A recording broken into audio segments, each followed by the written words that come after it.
સુરતની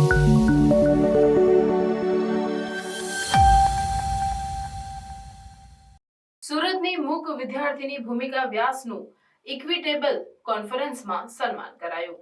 એક હૃદયસ્પર્શી પ્રસંગમાં સુરતની મૂક વિદ્યાર્થીની ભૂમિકા વ્યાસને ઇક્વિટેબલ કોન્ફરન્સમાં તેની કલા દ્વારા ભાવનાઓ વ્યક્ત કરવાની અનોખી પ્રતિભા માટે સન્માનિત કરવામાં આવી।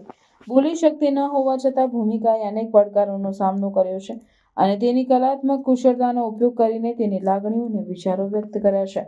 8 ડિસેમ્બર 2024ના રોજ સુરતમાં યોજાયેલી ઇક્વિટેબલ કોન્ફરન્સમાં ભૂમિકાની ચિત્રકલા દ્વારા શક્તિશાળી સંદેશાઓ પહોંચાડવાની અનોખી ક્ષમતા માટે માન્યતા આપવામાં આવી।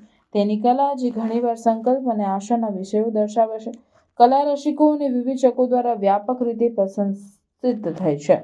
પ્રસંગ દરમિયાન ભૂમિકાને પ્રખ્યાત કલાકારો, શિક્ષકો અને સામાજિક કાર્યકરો સહિતના દર્શકો દ્વારા સ્ટેન્ડિંગ ઓવેશન મળ્યું। આયોજકોએ તેના સંકલ્પ અને સર્જનાત્મકતાની પ્રશંસા કરી, તેને ઘણા માટે પ્રેરણા તરીકે હાઇલાઇટ કરી।